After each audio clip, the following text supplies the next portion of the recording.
Hey YouTube, I'm back. So, not up to anything special today, but I want to kind of do a walkthrough on the cockpit and dashboard controls of a Goldwing. When most people see my bike, the first thing they kind of remark about, and not always in a good way, is how many buttons and controls there are inside the cockpit and on the dashboard area. I counted, and factory stuff alone, just basically buttons and switches, there are 38 on this 93 SE, and that's factory stuff only, no add-ons. So really quick, if you drive any vehicle, any even mid to luxury type of vehicle, you have all of the same controls that a Gullwing would have and possibly even a few more. Learning to use them while you ride is muscle memory, which is the reason I'm constantly wishing that Honda would not remove the buttons.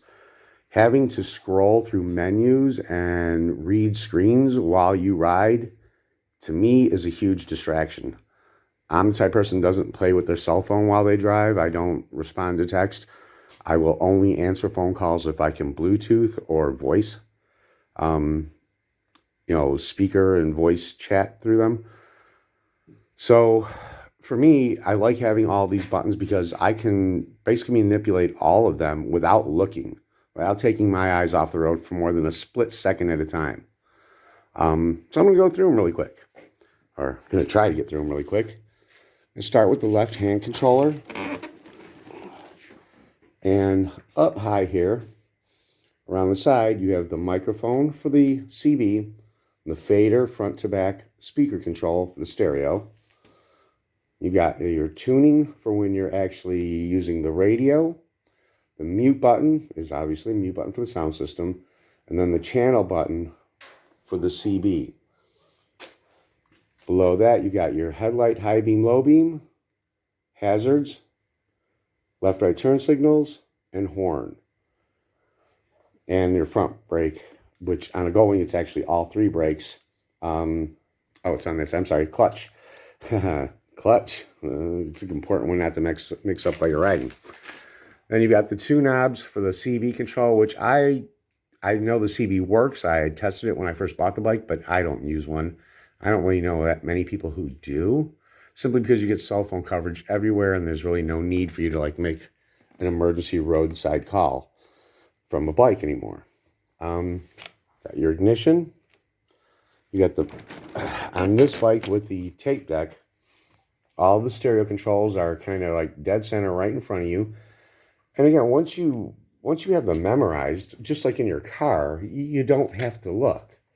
I really don't even use any of these other than the volume control and then the high-low treble bass tuner while I'm riding. I'll also reach up and use the fader because some music plays better with more and less bass and treble.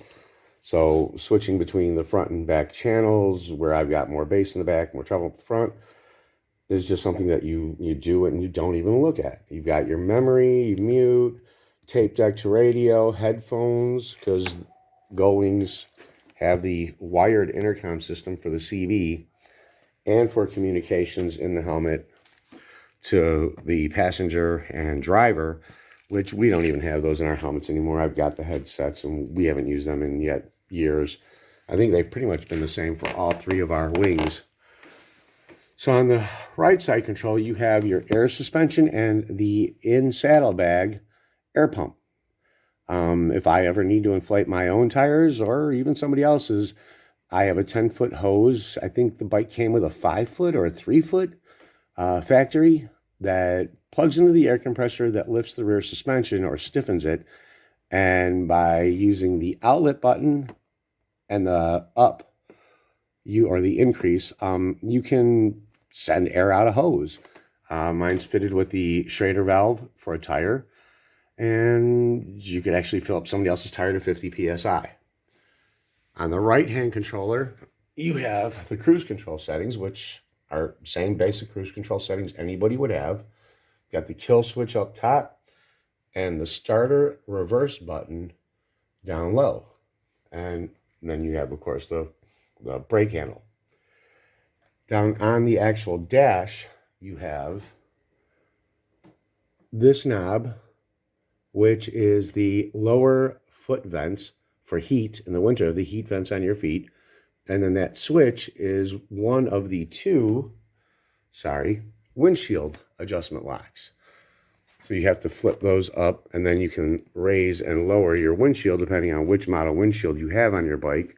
A lot of people have aftermarket ones at this point because the originals were gone years ago. And back on this side, you have a headlight adjustment knob to turn the aim or the level of your headlight up and down. And the other side of the windshield lock. So it's not a lot. It's 38 factory buttons, and that's not including music players, cell phones, and add-ons. As far as add-ons go, I have the cigarette lighter, 2 lighting switches, and a heat switch. So I'm at 42 or so buttons on the controls of my bike. And it's like anything else. It's like driving any car. I mean, with this bike, it's my third wing. I really didn't have to get used to any of it. The layout is pretty much identical to the O2. And other than I had factory heat for the seats and the grips here on the 08, there's nothing really different about it. It was the same for many, many years. So experienced Gullwings riders, once you had it down to memory on one bike, you had it for 20 years. You could just get on the bike and you knew where everything was instinctively. So that's just a quick walkthrough. I don't know. People make it sound like Gullwings are overdone, but I use my bike to commute mostly. I mostly just do city driving to and from work, things like that. I want to listen to music. Beginning of the day, it helps wake me up. End of the day, helps make my ride home in rush hour traffic more bearable. People listen to music when they drive their cars. They listen to radios and such. Why wouldn't we? And as far as all of the other accessories go, they're necessities for the most part. I mean, yeah, you can live without the CB controller, but I think you also lose the fade button. I'm not sure if it's relocated somewhere else on other bikes. But, I mean, turn signals, headlights, cruise control, all standard items on most cars, on a lot of cars. Your stereo controls, again, once you have your stereo dialed into the stations, you know, the stations you listen to regularly, and they're set in the memory, you don't fiddle with them all that much. You just key them in and keep right on riding. So that's it. There's 38 factory buttons on a 1993 GL1500 SE. And that's about it for today, guys. Thanks, and hope you enjoy riding. The weather's getting better out. And we'll talk to you soon. Take care.